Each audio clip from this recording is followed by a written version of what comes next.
SUV-y miały łączyć zalety osobówki i terenówki.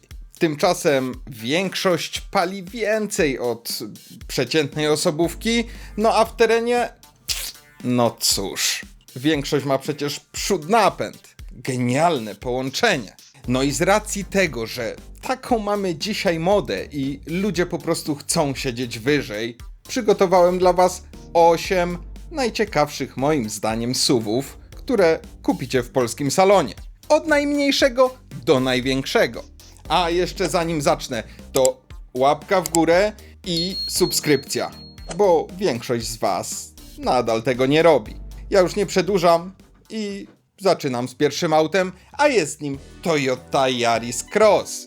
Yaris Cross to samochód, którego zdjęcia raczej nie ustawisz sobie na tapecie w telefonie. Ale najciekawsze jest to, że im dłużej się nad nim zastanawiam, tym więcej ma ono sensu. A szczególnie jako auto do miasta dla kogoś, kto nie chce ładowarki, wielkiego spalania, ani zastanawiania się, czy za 5 lat ten wynalazek będzie jeszcze działał. Yaris Cross to malutkie auto. Ma raptem 4 metry i 17 cm długości. Parkuje się nim dosyć łatwo, siedzi się trochę wyżej, widoczność jest dobra, a bagażnik w wersji z napędem naprzód ma 397 litrów, czyli nie wygląda jak wielki SUV, nie zajmuje miejsca jak wielki SUV i całe szczęście nie pali jak wielki SUV. Podstawowa hybryda ma 116 koni. Jeździłem kilkoma Toyotami z podobnym napędem i jeżeli ktoś chce po prostu spokojnie kręcić się po mieście, to w zupełności mu ten napęd wystarczy. Tylko w trasie i szczególnie podczas wyprzedzania szału nie będzie. Dlatego raczej sugerowałbym tą mocniejszą hybrydę 130-konną. Najlepiej z napędem naprzód i w wersji Comfort albo Style. Do setki nadal nie jest jakoś szczególnie szybka, ale przynajmniej nie masz wrażenia, że każde wyprzedzanie wymaga jazdy z górki. Spalanie w mieście powinno mieścić się w okolicach 5 litrów. Bez zbędnych ładowarek, bez kombinacji. Po prostu wsiadasz, wrzucasz drive i jedziesz. Cennik zaczyna się od 110 000 złotych. Natomiast 130-konna hybryda w wersji Comfort kosztuje od 118 000. I moim zdaniem właśnie to jest najrozsądniejszy wybór. Możesz dopłacić do AWD-i. Tylko nie mylmy go z normalnym napędem 4x4. Tutaj dochodzi z tyłu mały silnik elektryczny, który pomoże ruszyć na śniegu albo podjechać pod oblodzoną górkę. Fajna sprawa, jeśli mieszkasz gdzieś z cięższym podjazdem albo regularnie jeździsz w góry. Jeżeli największym terenem w twoim życiu jest nieodśnieżony parking pod Biedronką, no to raczej zostałbym przy przednim napędzie.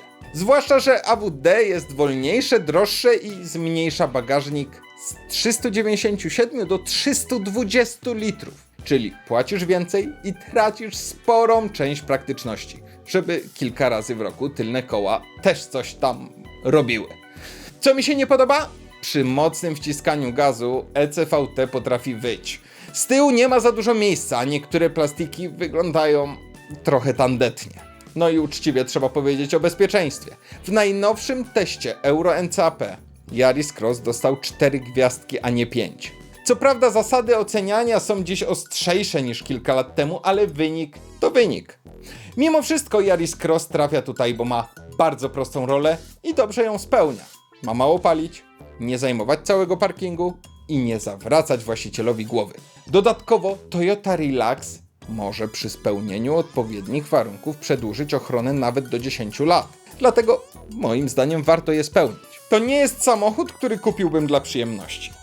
Ale gdyby ktoś z rodziny zapytał mnie o małe, nowe auto do miasta i chciał po prostu mieć spokój, to Yaris Cross byłby jedną z pierwszych propozycji. Drugim małym SUV-em w dzisiejszym filmie jest Dacia Duster. I powiem ci szczerze, bardzo mnie cieszy, że Dacia nie próbuje nikomu wmówić, że robi auta z segmentu premium. To jest po prostu niedrogi samochód, którym możesz wjechać na gorszą drogę, uwalić wnętrze błotem, wrzucić psa do bagażnika i nie dostać zawału, bo na boczku drzwi pojawiła się rysa. Podstawowy Duster Eco G kosztuje 82 000 złotych. W 2026 roku za nowego SUV-a? No, To brzmi trochę podejrzanie.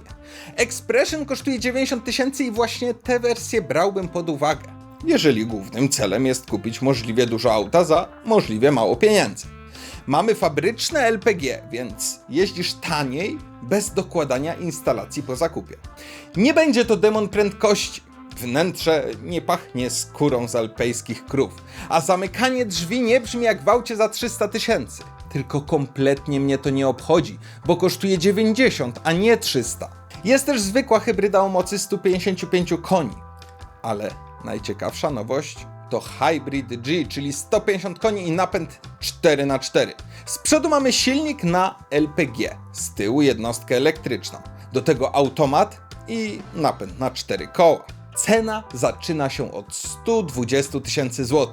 Duster ma 217 mm prześwitu i 5 trybów jazdy, więc w odróżnieniu od większości małych SUV-ów naprawdę można nim zjechać z asfaltu bez większej paniki. Tylko zanim wszyscy pobiegną do salonu, to uprzedzam. Ta wersja nie jest szybka. Do tego waży więcej i bagażnik został zmniejszony do 348 litrów. Jeżeli nie potrzebujesz napędu 4x4, to EcoG będzie tańsze, prostsze i bardziej pakowne. Brałbym go wtedy, gdybym faktycznie miał działkę z utrudnionym wjazdem albo często jeździł w góry. Wtedy LPG, automat i 4x4 za około 120 000 są naprawdę mocnym zestawem. A teraz największy problem Toastera, znaczy Dustera. 3 gwiazdki Euro NCAP. Można tłumaczyć, że obecne testy są dużo ostrzejsze, że Dacia nie dokłada wszystkich możliwych systemów i że 3 gwiazdki dzisiaj nie oznaczają tego samego co 10 lat temu. To wszystko prawda. Ale jeżeli kupujesz auto dla rodziny i bezpieczeństwo jest absolutnym priorytetem, to ten wynik może skreślić Dustera. Rozumiem to. Poza tym będzie głośniejszy od Toyoty. Plastiki są twarde i nikt nie stroił w tym aucie układu kierowniczego na Nürburgringu. Tylko że Toaster nie próbuje być autem do wszystkiego dla każdego. Osobiście wybrałbym Toastera EcoG w wersji Expression. Jest tani, prosty i dokładnie w tym jest cały jego urok. Hybrid G, czyli ten z napędem 4x4, wybrałbym go tylko wtedy, gdy wiedziałbym, że wykorzystam pełnię jego możliwości. Moim zdaniem wybieranie napędu 4x4 tylko po to, żeby śnieg oglądać przez okno w domu, no trochę mija się z celem. Przechodzimy teraz do troszeczkę większych kandydatów. Trzecim autem jest Kia Sportage. I jest to prawdopodobnie najbardziej nudny wybór ze wszystkich kandydatów w dzisiejszym filmie. Ale mówię to jako komplement. Bo w kompaktowych SUV-ach naprawdę łatwo kupić coś, co jest świetne na jeździe próbnej, a po tygodniu zaczyna denerwować. Albo jest ciasne, albo za głośne, albo pali więcej niż obiecywał sprzedawca. Albo wszystko, co się da obsłużyć, obsługujesz palcem na ekranie. Kia Sportage właściwie w niczym nie jest wybitna. Tylko też prawie niczego poważnie nie zawala. Jest dosyć spora w środku. Z tyłu da się normalnie usiąść. Bagażnik jest wystarczająco duży, żeby pomieścić bagaże. Wyciszenie jest całkiem przyzwoite. No i masz kilka różnych napędów do wyboru. Najtańsza wersja kosztuje 135 000 zł. No ale raczej sugerowałbym pełną hybrydę. Ma 239 koni i kosztuje obecnie od 165 000. Dostajesz wtedy 6-biegowy automat, a nie ECVT. Więc przy przyspieszaniu silnik nie wyje jak głupi. 239 koni w rodzinnym SUV-ie spokojnie wystarczy. Oczywiście nie trzeba planować ładowania. W mieście, jak to hybryda, Kia pali rozsądnie mało, a w trasie masz normalny silnik i normalną skrzynię. Dlatego dla siebie brałbym właśnie tę wersję. 4x4 oczywiście jest dostępne, ale znowu pytanie, po co? Jeżeli masz ciężki podjazd do domu, często ciągniesz przyczepę albo regularnie jeździsz zimą w trudniejsze miejsca, no to okej. Jeżeli nie, to dopłacasz, zwiększasz masę i spalanie, a tylna oś przez większość czasu jest po prostu zbędnym balastem. Jest jeszcze plug-in o mocy 288 koni, który zaczyna się od 192 000 zł. Różnica w cenie nie wygląda jakoś bardzo źle, tylko że plug-ina naprawdę trzeba ładować. Bez własnego gniazdka włożenie baterii po prostu nie ma sensu. To tak jakbyś codziennie nosił ze sobą ciężkiego powerbanka, ale kabla już nie chciało ci się ze sobą zabrać. Uwaga, bo teraz coś, czego nie oferuje zbyt wiele marek. Kia daje aż 7 lat gwarancji. Oczywiście są warunki, limity i rzeczy, których gwarancja nie obejmuje, ale przy aucie za nieco ponad 150 koła taka ochrona jest konkretnym argumentem. Szczególnie jeżeli planujesz podtrzymać samochód dłużej niż przez 3-letni leasing. Co jest słabe? Ten przełączany panel pod ekranem. Raz sterujesz radiem, raz klimatyzacją. Wygląda nowocześnie, dopóki podczas jazdy nie chcesz szybko zmienić temperatury i nie trafisz palcem tam, gdzie trzeba. Duże felgi też raczej bym odpuścił, bo rodzinny SUV ma być wygodny, a duże felgi tą wygodę nam niestety zabierają. Sportage nie jest autem, które wyciągniecie wieczorem z domu tylko po to, żeby zrobić sobie krótką przejażdżkę. Ale jeżeli ktoś ma rodzinę, chce jeden samochód do wszystkiego, to wersja hybrydowa z przednim napędem jest tym, czego szuka. Konkurentem Kii Sportage jest samochód numer 4, czyli Cupra Terramar. Terramar to rodzinny SUV z grupy Volkswagena, czyli pod spodem nie dzieje się żadna magia. Mamy znane silniki DSG, 4Drive i sporo rzeczy, które znajdziesz w innych autach z tego koncernu. Tylko że Cupra wygląda trochę ciekawiej i przynajmniej próbuje wmówić kierowcy, że nadal ma w tym wszystkim jakieś znaczenie. Podstawowy 1.5 ETSI ma 150 koni. Kosztuje promocyjnie od 174 tysięcy i pewnie większości ludzi spokojnie wystarczy. Tylko kupowanie Cupry z najsłabszym silnikiem jest dla mnie trochę jak pójście do burgerowni i zamówienie burgera bez mięsa. Można, tylko gdzie w tym logika? Jeśli Cupra, to tylko wersja VZ z silnikiem 2.0 TSI i napędem 4Drive. Dostajesz wtedy 265 koni, napęd na 4 koła i 0-100 w 5,9 sekundy. Cena promocyjna wynosi 215 tysięcy złotych. Dużo, wiem, ale przynajmniej po mocniejszym wciśnięciu gazu czujesz, że część tych pieniędzy poszła na coś więcej niż ekran i ładne przeszycia foteli. Jest jeszcze plug-in. Podstawowy ma 204 konie i kosztuje od 196 tysięcy. Mocniejszy VZ ma 272 konie. Oba korzystają z baterii o pojemności prawie 26 kWh, a deklarowany zasięg przekracza 100 km. Można je ładować prądem stałym z mocą do 50 kW. I w tym przypadku plug-in naprawdę może mieć sens, bo jeżeli codziennie robisz 50 czy 70 km i ładujesz auto w domu, silnik benzynowy przez większość tygodnia właściwie nie musi się przemęczać. No a potem jedziesz na wakacje i nie obchodzi cię, czy przy autostradzie znajdziesz akurat działającą i wolną ładowarkę. Myślę, że warto wspomnieć, że ten mocniejszy plug-in wcale nie jest wersją, którą wybrałbym dla osiągów. Niby ma te 272 konie, no ale jest cięższy i do setki przegrywa ze spalinowym VZ. Dlatego sprawa jest prosta. Masz ładowarkę i codziennie dojeżdżasz do pracy, bierz plugina, ale tego słabszego. Chcesz Cuprę, bo ma być trochę szybsza i fajniejsza od zwykłego rodzinnego SUV-a? Bierz 2.0 TSI. Ja oczywiście wybrałbym spalinowe VZ. Skoro na co dzień jeżdżę RS3, no to udawanie, że najbardziej interesuje mnie 150-konne 1.5 byłoby trochę zabawne. Poza tym wolę dopłacić do silnika, który zmienia całe auto, niż do kolejnego pakietu oświetlenia wnętrza. W środku niestety nie wszystko mi pasuje. Ekran jest duży, kierownica wygląda dobrze, fotele również, ale nadal czujesz szkołę Volkswagena. Temperatura i głośność mogłyby mieć dwa normalne pokrętła. Część plastików również nie wygląda jak coś z auta za ponad 200. Z drugiej strony Terramar ma 5 lat gwarancji, 5 gwiazdek Euro NCAP i nie wygląda jak kolejne szare pudełko. Wiadomo, rozsądek wybrałby Kia Sporty. Ja po jeździe próbnej prawdopodobnie zacząłbym kombinować, jakby tu rozsądnie wytłumaczyć zakup Terramara VZ.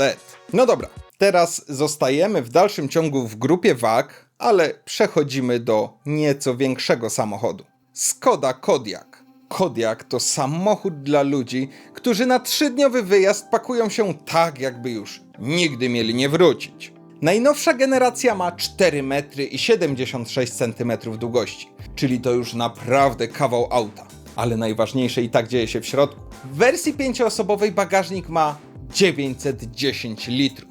910! Możesz wrzucić wózek, walizki, rowerek, psa, grilla i nadal znaleźć rzeczy, których zapomniałeś wyjąć po poprzednich wakacjach. Można też wybrać Kodiaka z 7 miejscami. Trzeci rząd nie będzie klasą biznes i dorosły nie będzie chciał siedzieć tam jadąc przez pół Polski. Ale dla dzieci albo na awaryjne podwiezienie dodatkowych osób, moim zdaniem, świetna sprawa. Podstawowe 1.5 TSI ma 150 koni. Jest to układ mild hybrid. Ma skrzynię DSG i kosztuje od około 167 tysięcy złotych. No i jak zawsze, do spokojnej jazdy wystarczy. Tylko kiedy zapakujesz 7 osób, bagaże i zaczniesz wyprzedzać, to te 150 koni, może lepiej nie wyprzedzać? Dlatego przy dużych przebiegach raczej wybrałbym 2.0 TDI 193 konie z napędem 4x4. Kosztuje od około 199 tysięcy. Ma 400 N i po prostu najlepiej pasuje do tego auta. Kodiaq jest duży, rodzinny i stworzony do pokonywania długich tras. Diesel nadal ma tutaj sens niezależnie od tego, ile razy internet zdążył już ogłosić jego koniec. Jeżeli jeździsz mniej albo poruszasz się głównie po mieście, to wiadomo, że lepiej spojrzeć na benzynowe 2.0 TSI o mocy 204 koni, ale z napędem 4x4. Kosztuje od około 192 tysięcy złotych. Jest szybsze i nie musisz się zastanawiać, czy filtr cząstek stałych zdążył się wypalić podczas dojazdu do pracy. Jest oczywiście też plug-in z zasięgiem do 120 km i normalnie powiedziałbym, że brzmi świetnie, ale ta wersja ma tylko przód napęd i 5 miejsc. Czyli kupujesz wielkiego Kodiaka, a potem rezygnujesz z jednej z rzeczy, przez które w ogóle wybrałeś Kodiaka. Bardzo podobają mi się w tym aucie Smart Dials, czyli 3 pokrętła pod ekranem. Możesz nimi ustawić temperaturę, nawiew i kilka innych funkcji. Przerąbane, że w 2026 muszę chwalić samochód za to, że ma pokrętła do klimatyzacji. Motoryzacja ostatnimi laty naprawdę stała się dziwna. Wracając, sam Kodiaq nie będzie szczególnie ekscytujący. Jest duży, w mieście trzeba mieć na uwadze jego gabaryt, a po dodaniu kilku pakietów cena bez problemu przekracza 200 tysięcy. Tylko jeżeli potrzebujesz jednego auta dla dużej rodziny, to Kodiaq ma bardzo mało słabych punktów. Nie kupujesz go po to, żeby wieczorem bez celu jechać na przejażdżkę. Kupujesz go po to, żeby w sobotę załadować pół domu, wszystkich ludzi i nie słuchać, że ktoś musi trzymać torbę na kolanach. Ale jeżeli nie podoba Ci się wizja jeżdżenia Skodą, no to szóste auto może być naprawdę ciekawą alternatywą. BMW X3.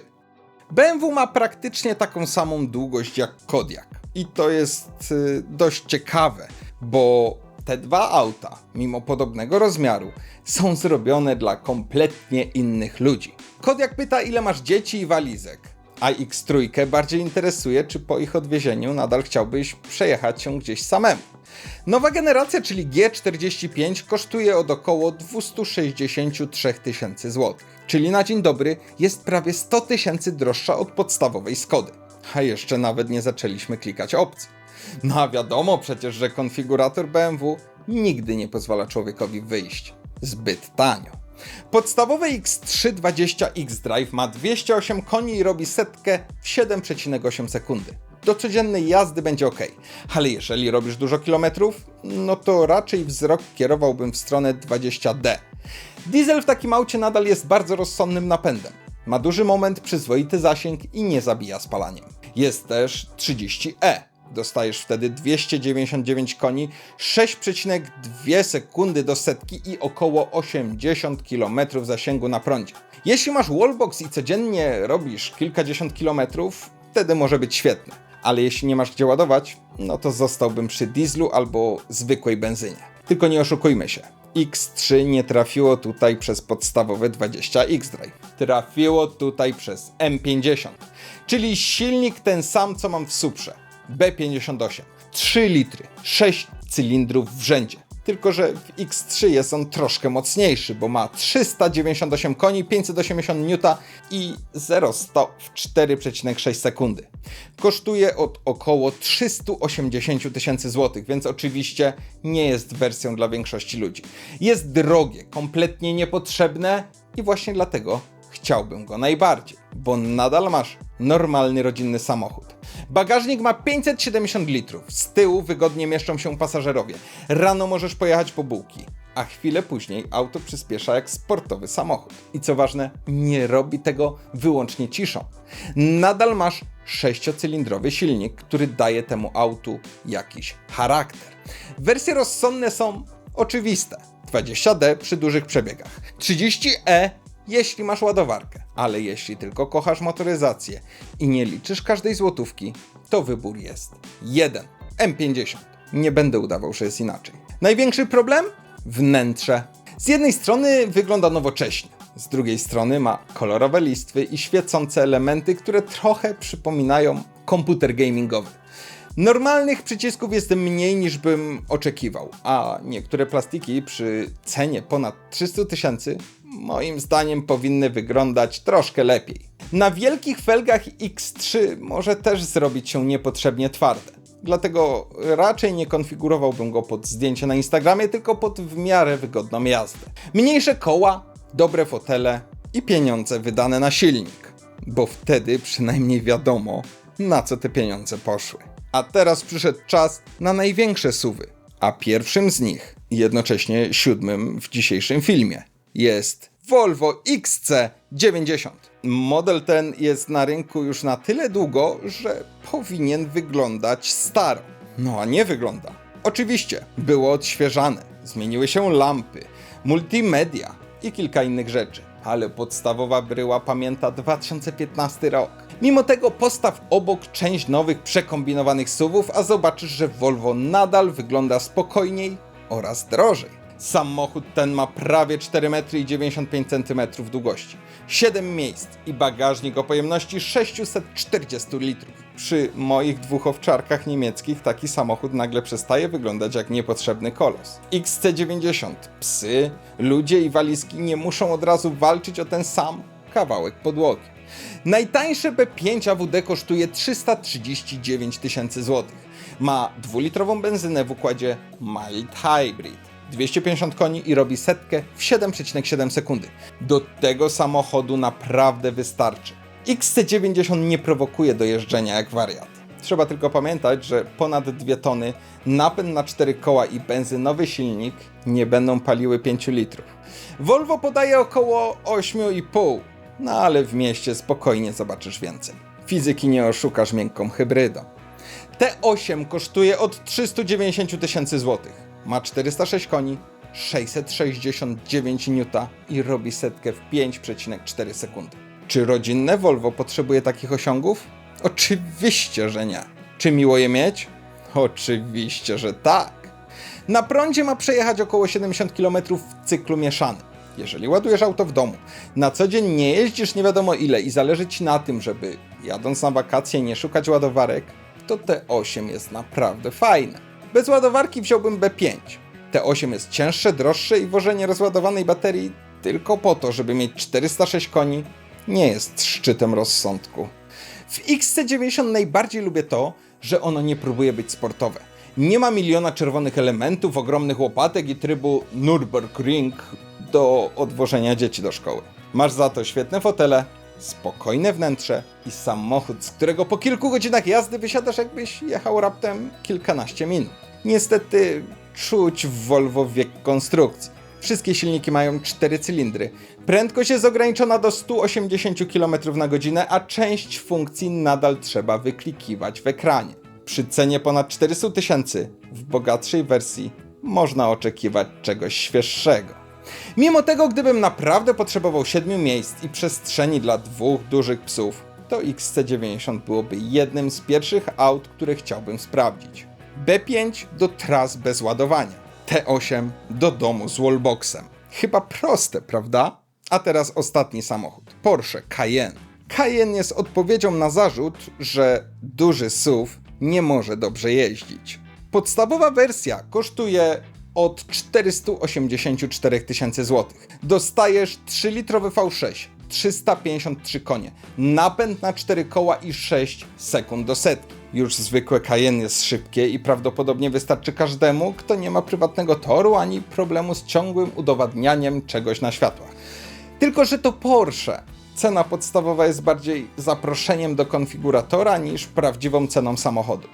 Lepsze fotele, felgi, zawieszenie, światła, nagłośnienie i nagle z 484 robi się kwota, przy której przestajesz mówić rodzinie, ile faktycznie to auto kosztowało. Cayenne S kosztuje od 595 000. I tutaj pojawia się 4-litrowe V8, 474 konie i 5 sekund do setki. Wersja GTS natomiast ma 500 koni, ostrzejsze podwozie i kosztuje od 700 000. Czy dopłata ma jakikolwiek sens? No finansowo pewnie nie, ale V8 od dawna nie kupuje się dlatego, że jest to rozsądne. W Cayenne są też oczywiście hybrydy. Podstawowy e-hybrid ma 470 koni, kosztuje od 516 000 i według WLTP przejedzie około 80 km na prądzie. To akurat może być rozsądny wybór, jeżeli codziennie ładujesz auto, ale nadal chcesz bez zastanawiania pojechać nim przez pół Europy. Na samej górze tabeli jest Turbo e-Hybrid. Dostajesz 739 koni, 3,7 sekundy do setki i cenę od 923 000 złotych. Prawie 1 000 000 złotych i to przed opcjami. A to wszystko za SUV-a ważącego grubo ponad 2 tony. Nie wiem, kto tego potrzebuje, ale bardzo chętnie zabrałbym mu kluczyki na weekend.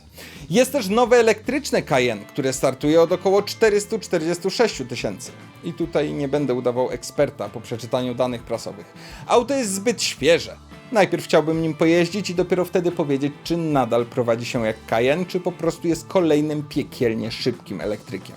Niedługo wam powiem, bo rozmowy z Porsche trwają, więc subskrybujcie kanał, żeby żaden film was nie ominął. Czym Cayenne wygrywa z większością dużych SUV-ów? Prowadzeniem. Nadal czujesz masę i rozmiar, ale samochód nie kładzie się w zakręcie jak ponton. Kierownica nadal przekazuje kierowcy jakieś informacje.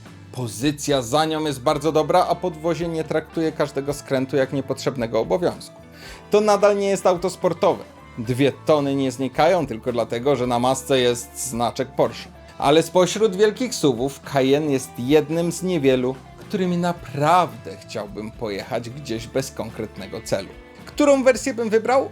Gdybym wydawał własne pieniądze i próbował zachować resztki rozsądku, to zwykłe V6 z dobrym zawieszeniem i bez zaznaczania wszystkiego w konfiguratorze. Gdyby pieniądze nie miały znaczenia, myślę, że GTS. Bo skoro już kupować wielkiego SUV-a Porsche, to niech to będzie Porsche z V8 pod maską. No i to jest moja 8. Dla siebie najchętniej wziąłbym X3 M50. A gdyby pieniądze przestały mieć jakiekolwiek znaczenie, no to wiadomo, Cayenne GTS. A ty co wybierasz? Pamiętaj o zostawieniu kciuka w górę, o zasubskrybowaniu kanału, a także o możliwości wspierania. Wszystkie szczegóły znajdziesz w opisie. Ja życzę ci miłego dnia i do następnego. Hej!